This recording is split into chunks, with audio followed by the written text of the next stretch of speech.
innovation, workforce, skilling, etc., which is the theme that we are going to talk about today.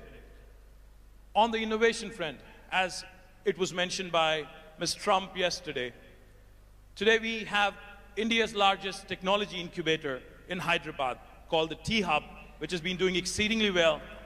And come this time next year, by this time next year, we will be having the world's largest technology incubator / startup engine in our own city of Hyderabad right here. In fact, innovation has been a huge driver in the growth story of Telangana in the last 3.5 years. Our Honorable Prime Minister, Shri Narendra Modi, for the first time in Indian history, for the first time in the history of this country, talks about Startup India. He realizes the importance of innovation. He realizes the importance of skills. He talks about Startup India. He talks about Skill India. And he also talks about how to ensure that this large demographic dividend, which is up for the grabs for India, because more than 50% of our population is less than the age of 27. More than 2/3 of India today is less than the age of 35. So that goes to tell you, India has the largest think force. I don't like to call it workforce. India today has the largest think force on the planet for any country in the history of the planet. As the world is aging, India is getting younger. As the world today, the average age goes high and high, India is getting younger and younger. But that throws up a very interesting challenge. All the way from Hyderabad and Telangana government and right up to the United States and Trump administration. The one big challenge every government faces today is employment, is creation of jobs. Now that throws up an interesting question.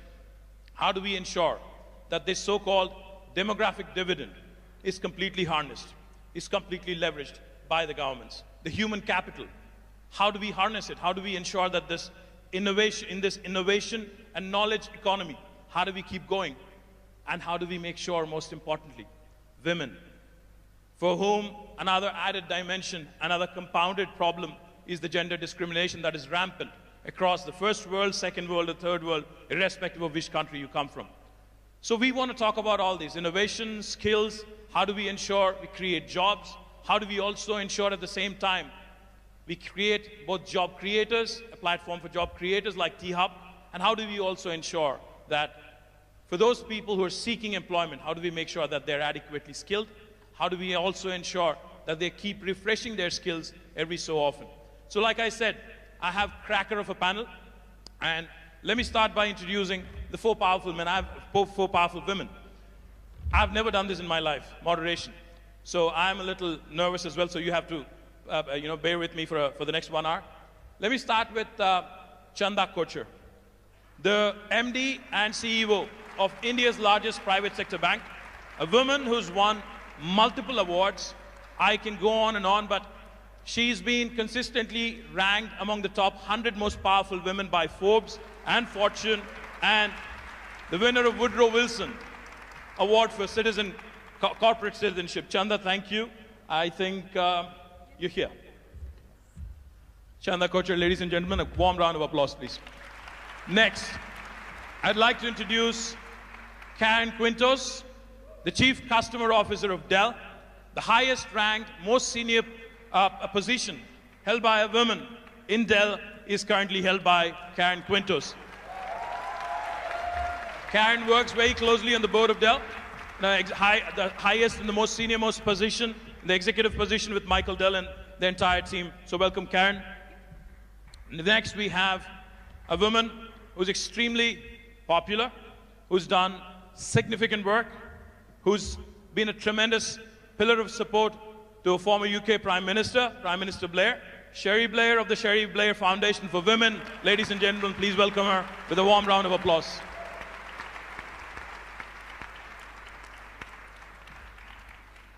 As I've mentioned, I'm the Minister for IT, Government of Telangana. IT normally stands for Information Technology, but for the last 1 month and more so in the last 1 week, IT also in Hyderabad means Ivanka Trump. The lady herself is here, arguably the most powerful woman in the world. Warm welcome to Miss Ivanka Trump. With a warm round of applause, please.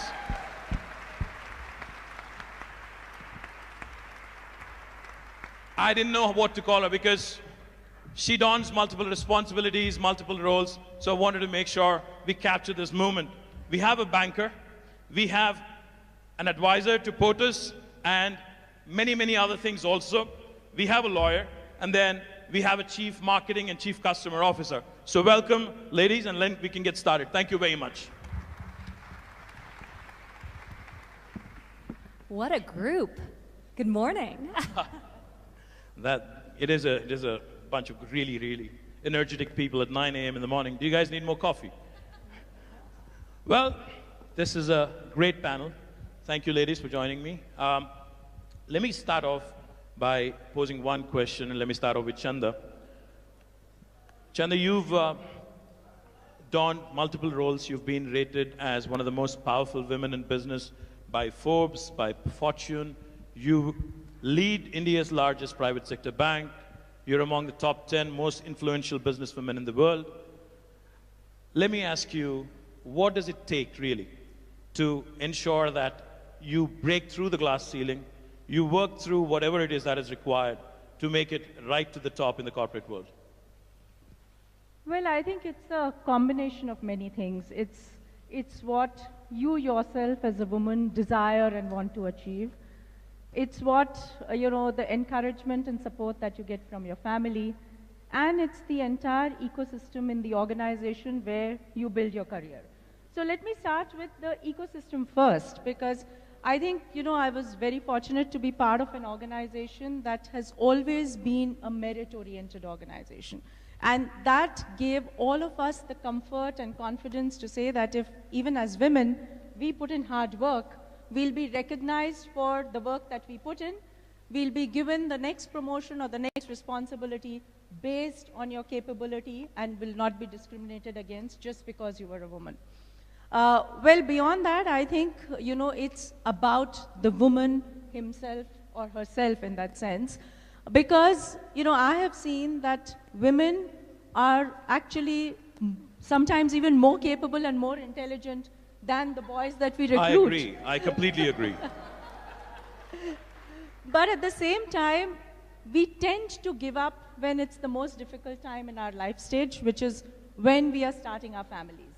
And I think that is the time when women need to decide not to give up. Because if you do not give up at that time, then you're able to continue for long. And I can later talk about what ICICI as an organization has done about really making life comfortable for women at that life stage. But I think that is very important. And I feel that at that time, it was I who believed that I want to do this because it's my desire. I'm not doing it because someone is forcing me to do it. And I think that conviction takes you through the period. But beyond that, I must say that, your family, your larger family, has to be a part of your growth and progress. And it's not, as mundane as saying that they're supportive of what you're doing. I think that's actually putting their contribution in a very mundane manner. I think what gives the woman the inspiration is the joy and pride that your family feels in your every step. And that is the biggest driver and motivation for women. Fantastic, fantastic. Let me go to Karen quickly. Karen, Chanda represents the Indian corporate sector. She's an Indian woman who's made it right to the top, and she's worked her way through. How different is it in the United States? You've worked prior to Dell at multiple organizations, and you've been with Dell for the last 17 years. As I've mentioned, you're the top most ranked women in Dell right now. How difficult or how easy is it in the United States or the first world for a woman to reach right up to the top and to do what you've been doing? Well, first of all, I agree with everything that she said in terms of what it takes to be successful. The confidence that you have to have in you and your capabilities and what you can do and what you can enable, I think has a huge impact. And I couldn't agree more on when you reach those difficult times and you feel like giving up is when you actually have to stay the course, because as a mother of three, two of which are daughters, it's unbelievable how much of a role model you can be as a successful woman in helping them and their friends and the larger kind of community and being successful. You know, candidly, I'm actually quite optimistic about what is happening now in this area. I think we all agree the numbers are not moving as fast as they need to be moving, but the amount of support that we are seeing in companies, CEOs, the White House, various other public and organizations in the support around getting more women into leadership roles and enabling that, I think today is remarkable. So it's still tough. I mean, there's still a environment out there that is really conducive to men, candidly. And I think through policy change, through culture change, through having great leaders step up and really want to change the game when it comes to this, I'm actually optimistic that over the next couple of years, we're going to continue to see some real momentum. Great, great. Then we go to Sherry. Sherry, for those of you who are unaware, mine is the famous surname. She was a lawyer back in 1976. She started her own law firm. And for the first time in the history of Britain, she was the first wife of a prime minister who had her own career. I think that was the first time that has ever happened in British history. So Sherry, how difficult was it to be in the limelight and also to have your own career? And I'm sure there must have been a fallout, there must have been a few issues that emanate from it. So let's talk about it, and how difficult is it, again, to be in the spotlight again and to fight it out through your own career? Well, I think that, first of all, one of the reasons I was the first spouse of a prime minister to actually have gone to university, and that includes Dennis Thatcher, who didn't go to university, by the way, is just a generational thing. My predecessors, if you like, were of a different generation where girls didn't get educated. In fact, Dorothy Macmillan, the wife of Macmillan, the prime minister, actually told her daughter that she shouldn't go to university and stopped her going to university because she said all she needed to do was to know how to run a household. So there's a generational thing and a change in what we expect from women. What was it like holding down a full-time job as well as being married to the Prime Minister? Well, I didn't think after 20 to 25 years in my own career, where I'd worked when I had 3 children under 5, when I was essentially supporting my husband as he went on his political career, why would I change my job just because he had changed his? Now, this did cause... Absolutely. This did cause some consternation in Downing Street because they basically expected me to be there to be the hostess and the support and to be wheeled out on the occasions when it was required. And I did all that, by the way, but one of the things that enabled me to carry on with my career actually was IT. Because by the time I got to Downing Street, I was able to conduct my business from Downing Street. So I might be dealing with my legal papers, I might be answering clients' queries from my desk. My client would not know where I was, nor would they know that possibly half an hour before that I'd been down greeting the First Lady of Tanzania to have tea with her. Now, I couldn't do that without IT, and that made a huge difference to me, and it's why when I left Downing Street and I was thinking, if IT makes such a difference to a fortunate woman like me, surely there must be opportunities for using IT to bring advantages to women entrepreneurs across the world. And that's one of the missions of my foundation, which is to help women with what we see as the 3 C's that they need for growing their own business. And the 3 are, we've mentioned one already, confidence. Because too many women are told what they can't do, not what they can do. The second C is capability, capacity, it's training, it's women, again, don't get the same access to education across the world as men do. Business is partly instinctive, but partly it's about knowing how to run things right, how to read a spreadsheet, how to build a business plan, how to make the right sort of pitch to get the sort of money that Chandra will then loan you the whatever capital that you need. And the third one is access to capital. And capital is a big issue for women entrepreneurs, and I know there must be many of them in this room that know only too well that when it comes to getting the money to grow and expand your businesses, it's very hard to move the needle, to get beyond the skeptical, often male officers in the banks who don't actually really believe that a woman can succeed in business. And so we work with our women to build those things, and we do that by using technology. And finally, I'd say this, you know, if we're going to do anything in this world, we've got to do something about men. All right. Yeah, that includes you. Men need to men need to understand that women are their equals. Men need to understand that women do face obstacles that they don't understand, and men need to understand that they need to do their share as well. I was recently at the American Embassy in Delhi, where we'd done a program with the American Embassy called We Can, and I know two of our women entrepreneurs who won that competition are in the room here. But we had a group of 25 Indian women entrepreneurs who came to present their business ideas. At the same time, the American Embassy had invited along some IT entrepreneurs that they had been working with, mainly men.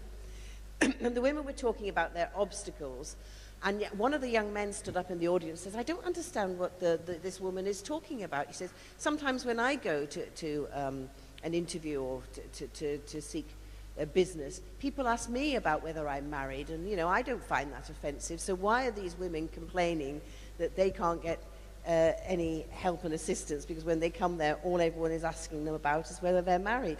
And that just showed the women were very firm with him about there is a difference, because for a man here, if you say you're married, people will think, oh, responsible, not likely, you know, got responsibilities, likely to be a good bet. For a woman here who's looking for capital and comes and they say, are you married? And she says, yes, I am. They think, oh, difficult, going to get pregnant, you know, got other responsibilities. So it's a completely different mindset. And unless young men, like the young men in those rooms, understand that, understand the difficulties that their wives and their sisters, and yes, their mothers are experiencing, then we're never going to change this dynamic. Thank you, Sherry. In fact, you talked about... Sherry talked about 3 C's: capacity, confidence, capital. I think the 4th C today, Sherry Blair. Ivanka, you are advising the leader of the free world. You have a unique opportunity to bring about a huge, drastic transformation across the world, especially from the women's perspective that Sherry so eloquently spoke about. In India, in Telangana, we do a bunch of things with the private sector as well. We work with Cisco in a program called Women Rock IT. We also work with Microsoft, another US company, in what is called as Girls in Technology. We also work with Facebook in what is called as Boost Your Business. We work with ICICI and a bunch of private sector players. My question to you is, how can a government, be it the United States or India or any other province in India or across the world, how can a government ensure that we do more in terms of policies for bringing in more women into workforce, ensuring that they're skilled, and also how can we work with the private sector in ensuring that we give a larger share to women, which is what we've been talking about.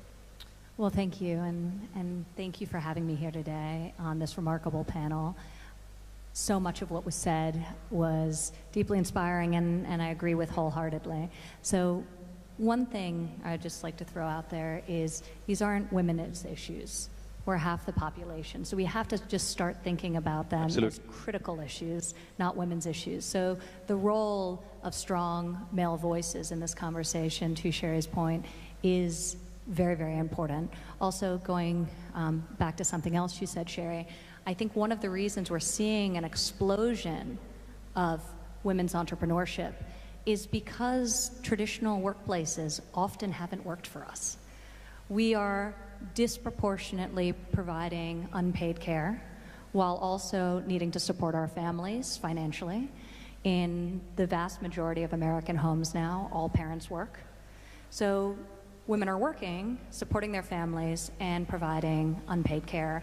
And often, and you know, after years and years, generations, these cultural, social, work institutions were not set up with the assumption that there would be two parents in the workforce. So we just have to fundamentally change things. It's starting to happen in the corporate world, albeit typically at larger companies, not smaller companies. It's a lot harder in terms of flexibility. Traditionally for people in tech and in finance making more money, not for women working at the lower income end of the spectrum. So I think that's where government policy comes in, and we need to start thinking about ways to support the modern workforce and the modern reality of dual income households. I think technology is a great driver of entrepreneurship because a lot of women are leaving and saying this doesn't work for me, and it's emboldening them to go out on their own. Technology is reducing barriers to starting new businesses. It's creating flexibility around schedule. So you can work just as many hours or more, but maybe you work some of them after you've put your child to sleep from your living room or from your kitchen table. So I think technology offers tremendous opportunities to women and women entrepreneurs, and we're seeing that in terms of the explosive global growth and domestic growth we're experiencing in the United States. But going back to public policy, I think it's incredibly important we have policies that support the modern working family. You see in tax reform the expansion, the vast expansion of the child tax credit, recognizing the massive investment parents make into their families at a time when wages have stagnated for so long, and working parents really need relief.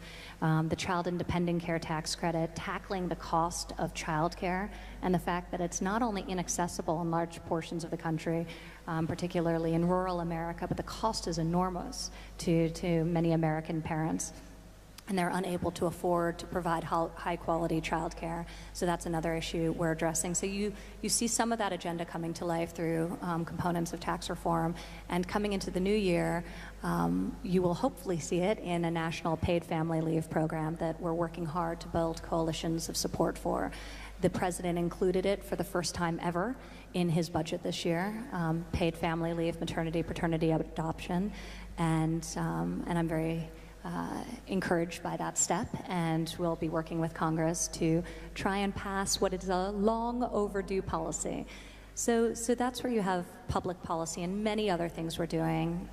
This is a panel focused on skills training and workforce development, and we're really seeking to fuel that and make sure that we have the best trained next generation, K through 12, rethinking what we're teaching and the alignment of what's being taught in the classroom with the jobs available in the economies into which the students are graduating, but also worker retraining and skills training for older workers whose jobs have been displaced or are looking for new opportunities in their own lives as well. So this is an area we've been very focused on, and I can talk about in more detail if the conversation takes us there. But you'd mentioned the private sector, and I can't say how important this is. I mean, it's really all innovation comes from the private sector. That's where it starts, that's where it originates. And government, and thank you to all of you out there and you incredible entrepreneurs who are taking some of the world's greatest challenges and obstacles, whether it's humanitarian aids or just providing a service better or reinventing or inventing a new idea. So it's incredibly exciting what you're doing, but government's role is to help fuel that, to eliminate barriers, to create an environment in which you can really accomplish your dreams and your goals, and we're seeking to do that domestically, and very excited about the work we're doing internationally to create opportunities for entrepreneurs and women entrepreneurs, especially in the developing world. Fabulous. In fact, let me compliment the Trump administration on, as you said, as you put it, long overdue, policy reforms which are in the offing now, and I do hope Congress passes it, and I do hope the Trump administration actually has a huge victory, especially in this very, very important sector. Chanda, you have a very ambitious ICICI digital village outreach program. You've already targeted 11,000 villages across 17 states, and out of which you've already created 7,500 women entrepreneurs. So what goes into ensuring that these women entrepreneurs in these villages from the rural settings, how are they empowered? How do you ensure that? I'm sure there must be obstacles in trying to bring them into the workforce. I'm sure there must be a lot of challenges. How do you overcome that? And how do you also ensure that they stay on top of their game? And how do they keep sustaining what they do? So let me take this in two parts. Let me also tell you what we do at ICICI to just encourage women participation in a large organization. And then let me tell you, as our CSR, what do we do in the villages to encourage women, in the rural areas. So in the organization, as I mentioned, we are an absolutely merit-oriented organization. And in fact, if people ask me, do you have special policies for women? We actually do not have real special policies for women. And I think the only special thing that we do is to create that environment where women feel confident that it's on the basis of their merit that they will rise. Fantastic. Having said that, we also realize that, at specific life stages, women need that special care so that they don't give up. And I'll just point out to a couple of policies that we've started. So we've started something called I Work at Home, where we allow women, especially the young mothers, or even women who have to take care of their elderly parents or parents-in-law, to work from home for extended period. And this is not just about sitting and doing some data entry in some corner, but we create a work environment where through the use of technology, we have their computers linked online with our back-end systems. We have, face recognition so that we know that it's only the woman who's working. We have face recognition to say that if there's too much crowd around the woman and children are moving around, then the computer will shut off. So in a way, we create a real working environment where over long periods people can work from home and they do not lose out on their career progression if they're working from home. Fantastic. Fabulous. The other thing that we've started lately is actually to say that any mother who's got a child up to 3 years of age, and if that mother travels overnight for office work, we of course pay for the mother because she's going for office work, but we also pay for the travel of the child and the travel of a caretaker so that the mother can take the child and caretaker along. Fabulous. Fabulous. Chandra? So these are some of the things in an organizational environment. But coming to our skill training initiative, we've started a whole skill training initiative across India. And through that, what we've done is we train those underprivileged youth who are not able to afford higher education.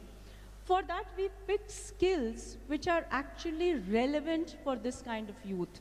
So we have about 24 training centers in urban and semi-urban areas in the country, plus around 500 villages where we have taken this skill training initiative. The training skills that we've picked vary from something like a tractor assembly and a tractor repair to electricals to dress designing, garmenting, web designing, and office administration and selling skills. And what we have seen is that as we take these training skills, especially to the rural areas, we have more and more young women joining these training skills. So I'm very proud to say that we train about 100,000 youth every year, and of that, 55% are women. Fantastic. A big round of applause, ladies and gentlemen. More than 55%. That's amazing. That's amazing. And this is what we were talking about before with really so much of the leadership happening in the private sector and government taking these great programs and fueling them and really bringing them to scale. So, some of the most successful examples of skills training we've seen when we've looked across the globe at various apprenticeship opportunities are when government teams up with industry or government teams up with technical schools, community colleges, creates curriculum, and then that curriculum is taught to students, and then on the other side, they get a job from a private sector employer. So really creating that ecosystem and making sure there's an alignment with the classroom skills and a curriculum that will actually lead to a good paying job. And a lot of it's outside of the traditional 4-year college track. I think in America, we've gotten so focused on the importance of university that we've really done a disservice to a lot of people who could have had great paying jobs, who could have gone a different route, who could have learned skills, and maybe had skills better suited to the work that they wanted to do, and would have benefited from technical education or apprenticeship and real on-the-job training. So I think there's a tremendous opportunity in what you're describing, and 100,000 people a year, that's amazing. So. That's Thank exactly you. what my point was. And since you asked, how do they stay into it? Absolutely. So what we do is we create courses where the content is such that it ensures them a livelihood. What we've done in the digital villages is that we've actually digitized a whole set of financial payment systems so that it becomes inclusive for people to actually carry on their financial transactions and not suffer for the lack of having a bank account and so on and so forth. Then we provide, after providing them skills, we provide them credit linkage so that these people are able to get, an ability, access to credit so that they can start a livelihood of their own. And we provide them market linkages. So we link them, either if somebody's learned garment manufacturing, then we link them to the garment factories around the village so that they get a constant source of business. Or if somebody's learned office administration, we link them to the companies so that they get a job. And therefore, this 55% women who are part of this initiative, almost 95% today are standing on their feet and earning some livelihood or the other of their own. Brilliant, brilliant. That's a great story. Yeah, and That's what a we've fantastic seen story. is that this gives them not just an economic confidence, but it actually gives them a confidence of investing back into their families, into their villages, because I again believe in this phenomena that, you say that if you educate a man, you educate an individual. But if you educate a woman, The entire you family. educate a generation. Absolute generation. Well, 55% plus employment in the rural economy. Let me go back to you, Karen. In Dell, you're leading a couple of very interesting inclusiveness and diversity initiatives. One which is called as Women in Search of Excellence, WISE acronym. And then you also have another very interesting program, Men Advocating Real Change, or MARC. You want to talk about it a bit more?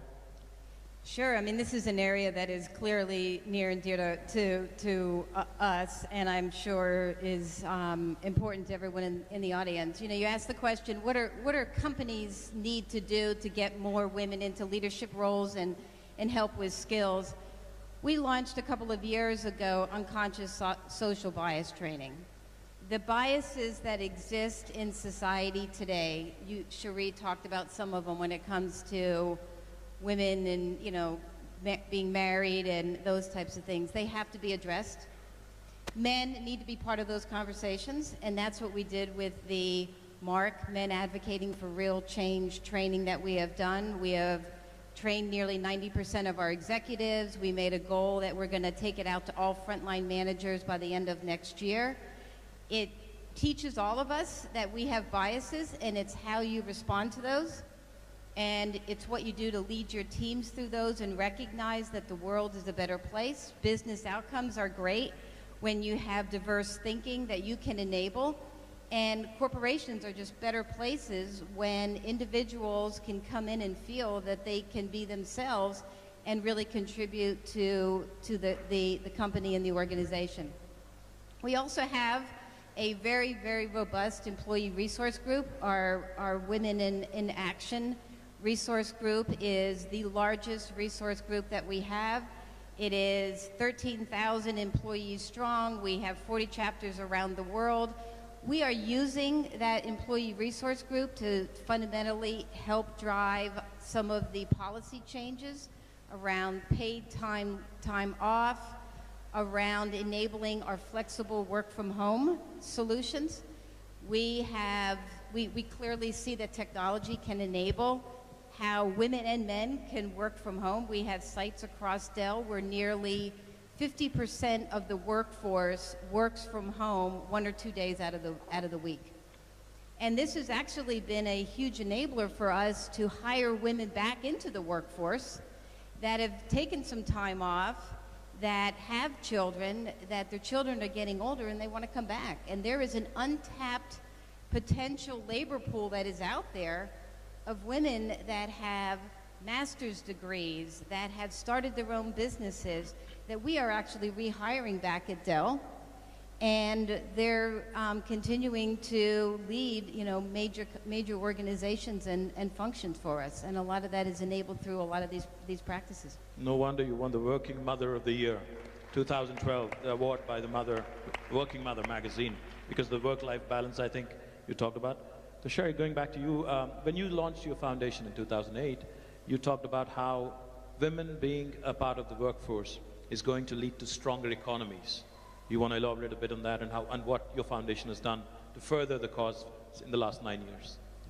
Well, I think the frustration I feel after, as you say, we founded the foundation in 2008, is that, you know, all the research we see all the time shows that by empowering women, by women getting engaged in the economy, that makes for stronger economies. McKinsey recently produced a report which said that the world GDP would increase by $28 trillion if women were given equal access to economic opportunities that men have. And yet this year, the World Economics Forum Global Gender Gap showed that when it comes to women's equal access to economic opportunities, we've actually gone backwards. So the dial hasn't gone forward, it's actually gone backwards. So what is going on? There are clearly, it's not enough to keep producing evidence that empowering women makes a difference. We've actually got to make sure that people do something to implement these things, because there are barriers. Take here we are in India, amazing country, vibrant, so much going on, and yet India has one of the lowest participations in the workforce of women in the world. Absolutely. It is right down there with some of the poorest countries in the world, and does worse, for example, than countries like Bangladesh. So only, I think it's 27% of women over the age of 15 participate in the workforce in India. And when you look at women graduates from India, 67% of those do not go on after graduation to participate in the economy. So that is a huge disadvantage for India. And if these women were contributing their talents to the economy, then the Indian economy would be doing even better. So why is that happening? And we've touched on some of those things, and what we have tried to do with our programs is to help women get the skills, to get the information that enables them to break down some of these barriers. We talked a little bit, you mentioned, Karen, about the women returners. You know, when we talk globally about women entering into the economy, we then often segue into girls' education, which is so important.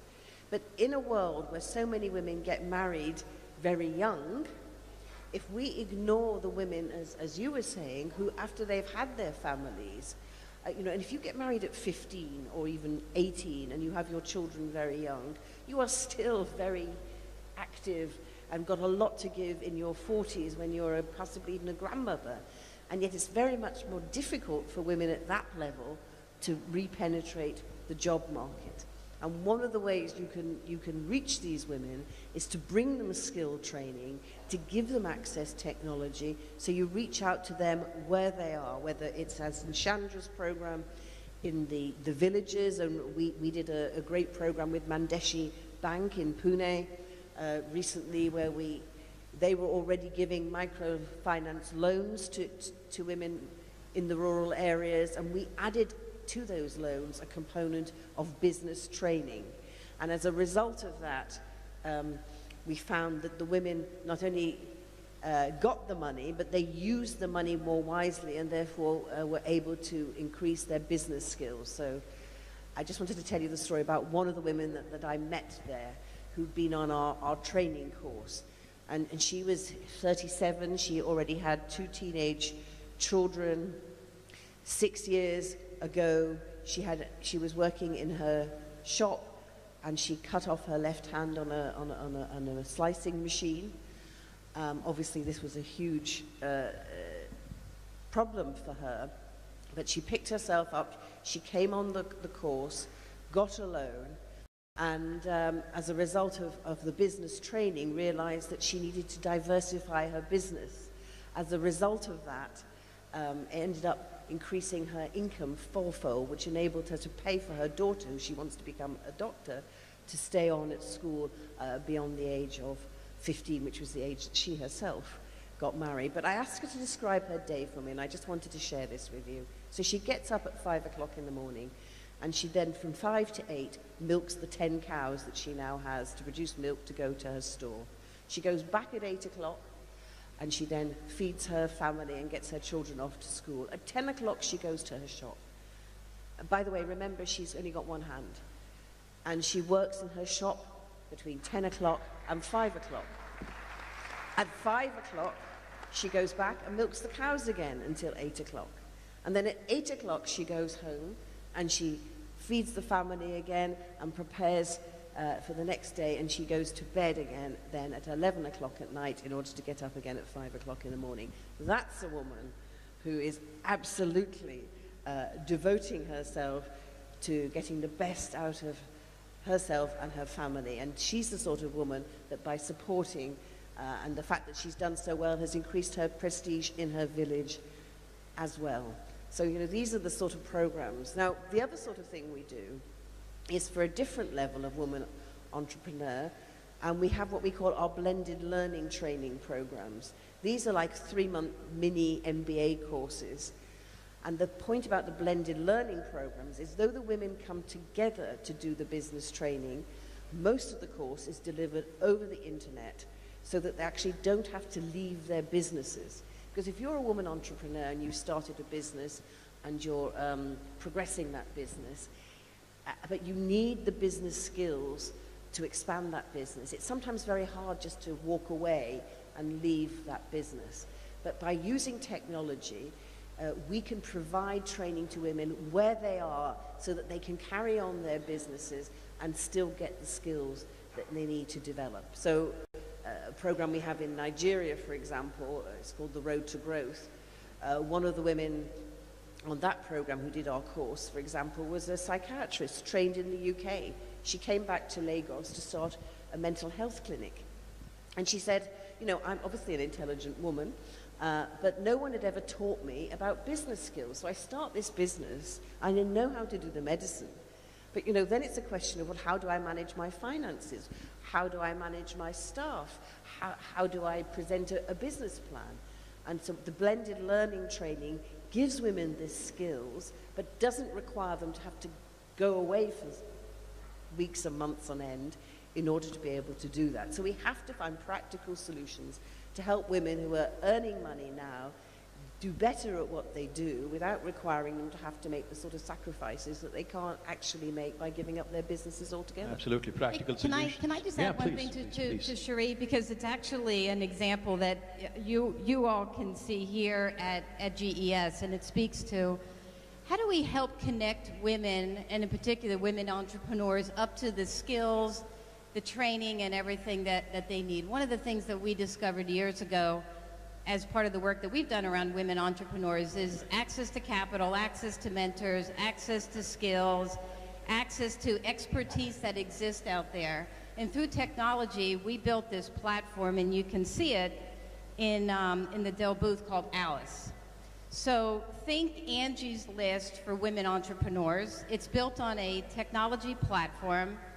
It uses big data, artificial intelligence to hook women up with other women and the needs that they have around, I need capital access. I need to understand, you know, legal capabilities. I want marketing skills that will help me figure out how to market my company.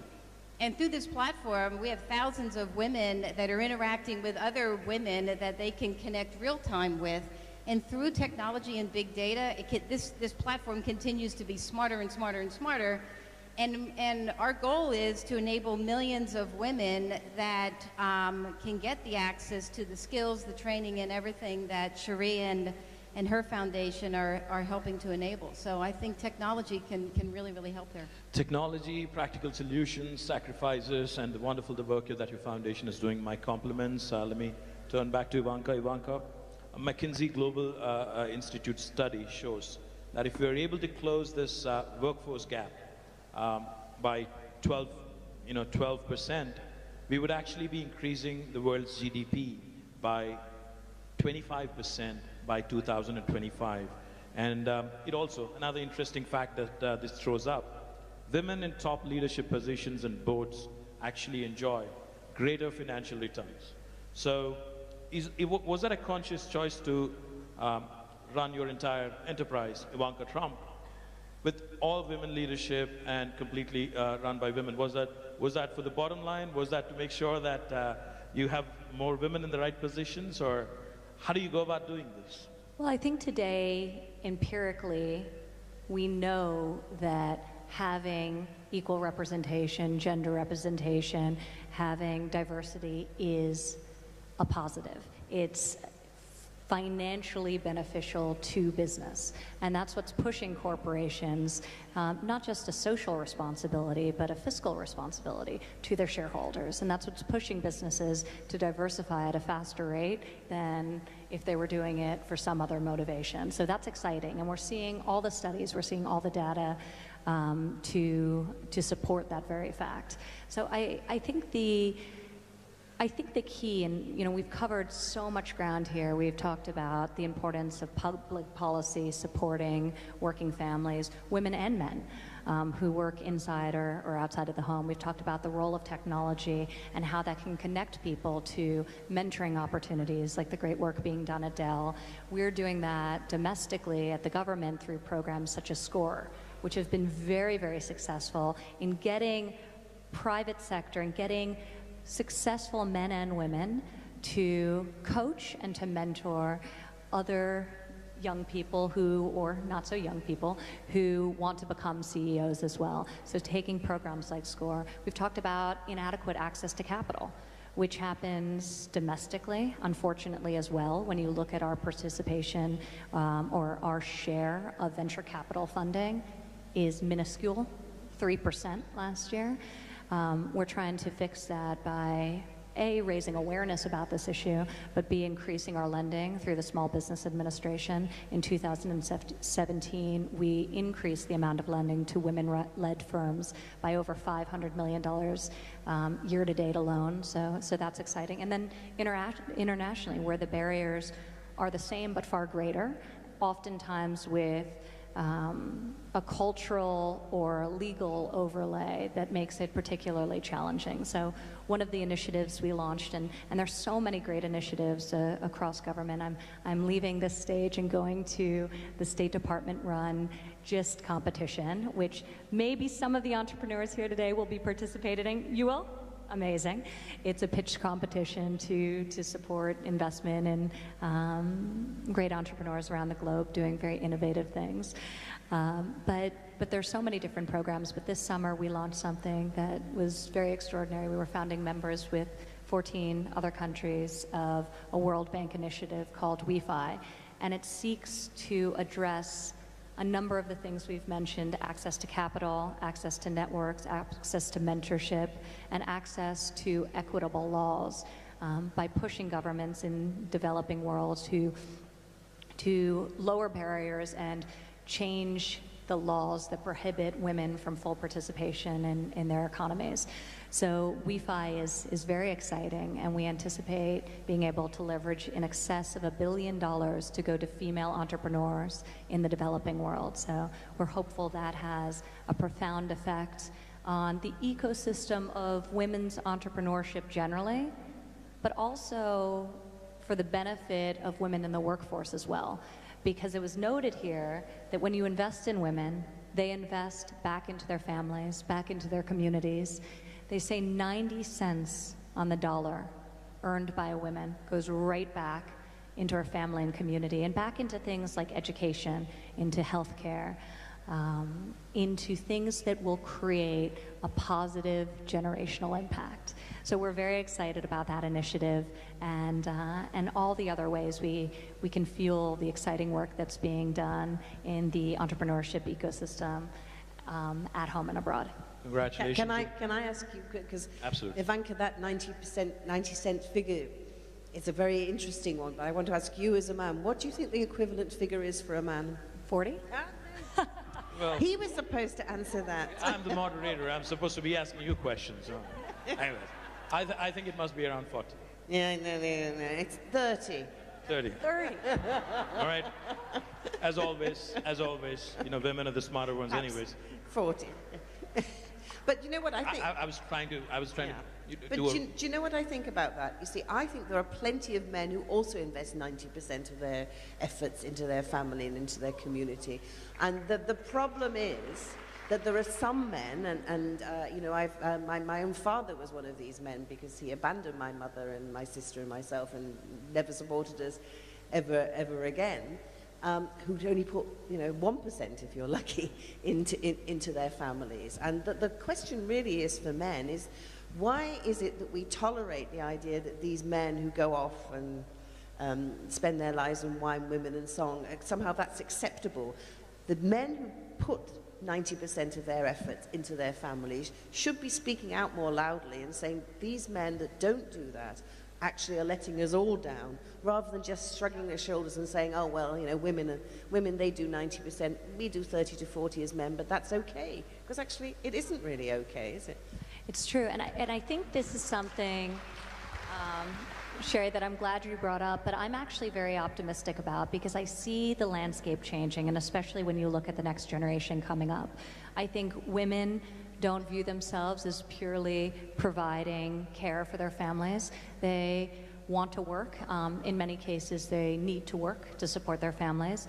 Men, similarly, are taking a much more active approach in raising children and participating in the family than in previous generations as well. And we see this happening on different scales, but all over the world. And I see this generational shift that is very exciting, because when you think about true equality, it starts with having this level playing field and sharing the responsibilities, domestic responsibilities, as well as workplace responsibilities much more equitably. So I love the natural shift that we have happening, but I think talking about these issues, and I think men talking about the fact that they're not financial providers alone, that they want to participate, that they want to be involved parents and fathers is incredibly important as well.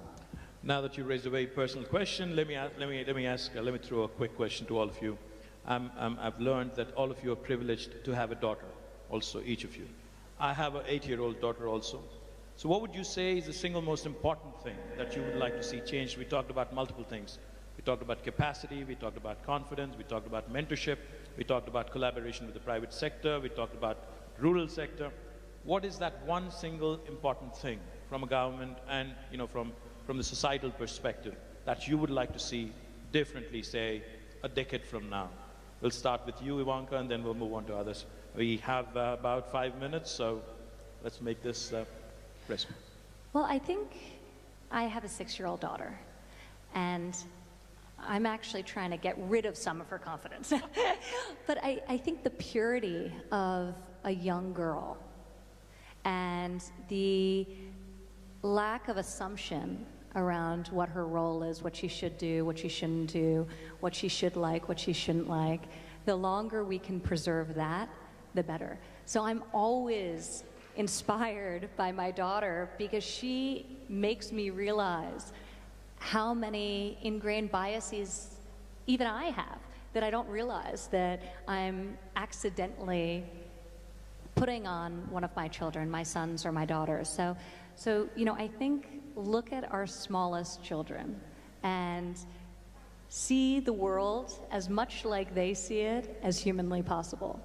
And hopefully Arabella grows up in a world where she's never told she can't do something because of her gender. Certainly, she'll never be told that by her mother.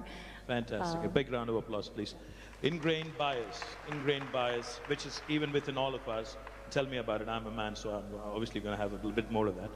Chanda, a quick point on what you would like to see differently a decade from now, the single most important thing. Well, as you said, we all have daughters. I have a daughter, and I think the proudest thing for me to say is that while today here I'm sitting as a panel member, my daughter's sitting here in her own right as a woman entrepreneur, Can we as a have her stand delegate up here, please? Miss Kocher's daughter. There she is. A big round of applause to the young lady. What's her name? What's her name, Chanda? Aarti. Aarti. Many congratulations, Aarti.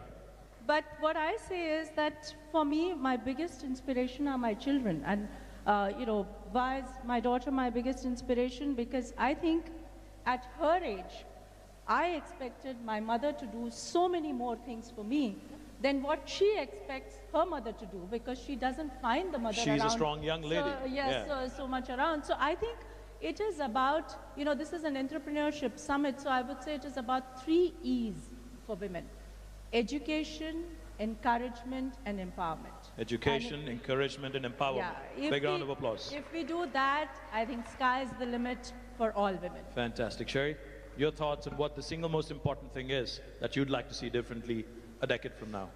Well, I've got a daughter and I've also got 3 sons. And if you were to ask me, what's the most important thing for my daughter, I think the most important thing is actually to marry well. And if you choose the right partner. Choose the right partner. And therefore, when I talk about what I want to see for my daughter, I actually think more about my sons, because as a mother of 3 sons and 1 daughter, I have to actually think, how am I bringing up my sons? And for a long time, my main concern was that one day my boys would come to me and say, Mum, here's my girl that I'm going to marry, and I want to let you know that she's going to stay at home and look after me.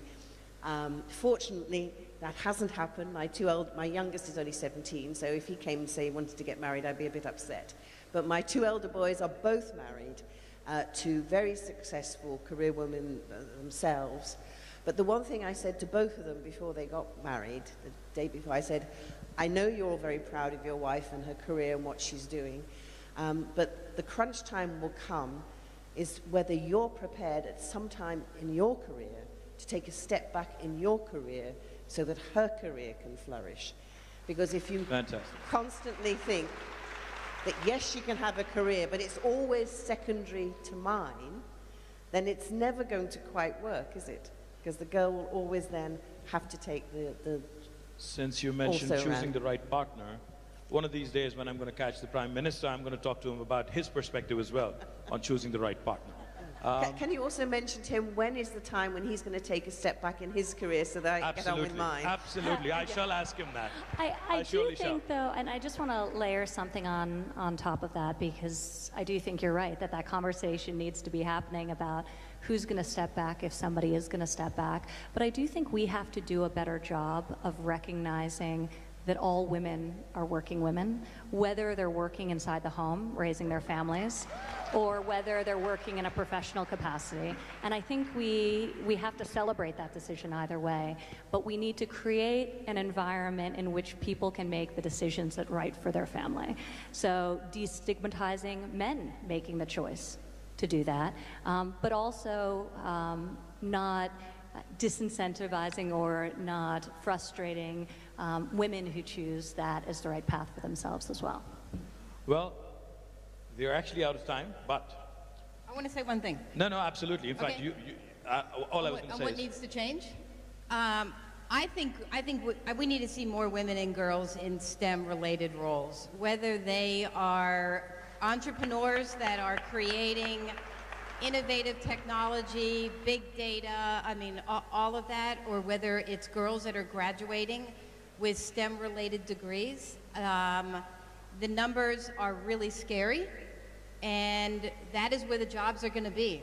The salaries are going to be higher, the job security is going to be greater, technology is permeating everything, and what I would love to see is a much more balanced set of graduates and women that are in STEM-related fields, because it's going to be a huge business imperative for many, many companies and governments around the world. Well, while we are out of time, I think I have some very powerful women in the world sitting on this podium, so I'm going to take my liberties. I'm going to ask the organizers to give us 2 more minutes, and then we'll close out some final thoughts. Chanda, on what do you think, again, on skills, training, capacity? We covered multiple issues. Final thoughts, closing remarks on what we should be doing. Say, 60 seconds? Yeah, so I said that, education in terms of in empowerment, you actually cover everything, whether it's skill, access to credit, and all that. And in terms of encouragement, it's the social approach towards women. But I want to take 1 minute to talk about India, because this is a forum where I think we should talk about India. And I just want to say that, for India, this is today a matter of both celebration, because India has come a long way, as well as a matter of resolving that there is lots more to do. So, clearly, as Sherry said, that, not even 25% of the graduated women really participate in the workforce. And therefore, the same McKinsey study says that for India, actually we can add in the next 8 to 10 years, $700 billion to our own GDP if we actually bridge this gender gap. But the way I look at it is that I think this is a glass half full, because that is what is the potential for India and India's GDP. But while we have a lot to do, I think I just want to tell this forum that I think India still does much better than many, many other countries in the world. And let me take, it's a wide spectrum.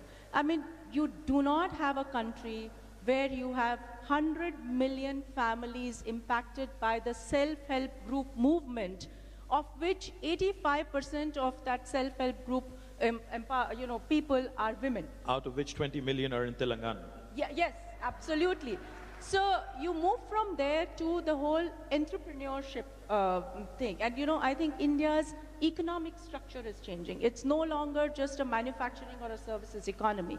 It's now becoming an entrepreneurship economy, an economy of value chains, which gives women more and more enablement to create their own niche and to start their own careers.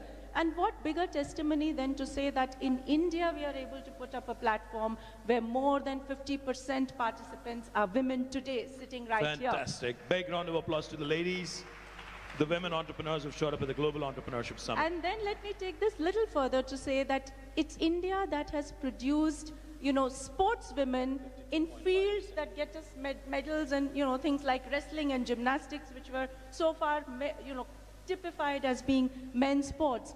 Today, India has women fighter pilots in the Indian Air Force. Today, it's Indian Navy that has started an all-woman circumnavigation around the world, just as an expedition. Today, India has a defense minister who's a lady. Today, India has, senior ministers who are ladies, and there is no country in the world where 40% of the banking sector is headed by women. Lovely. That was a great note, great closing note from a banker. Ivanka? First of all, I appreciate the discussion and all the panelists for just a really great dialogue that happened here today. But I do want to follow up on something that Karen was talking about as it relates to STEM education particularly. Because when you think about the landscape in the developed world, where there has been better access to capital, certainly, than in the developing world, and more progressive policies to support working families, in some cases better than others. But there has been a stagnation in terms of closing that gender wage gap. And it's really sort of persisted and stayed, it closed, and then flatlined over a decade ago. And it stayed that way. And when you really break down the reason for that and what's causing that, it's women traditionally have in fields, and when you look at industry segmentation, you have a lack of participation of women in higher growth fields like STEM fields, in computer science fields.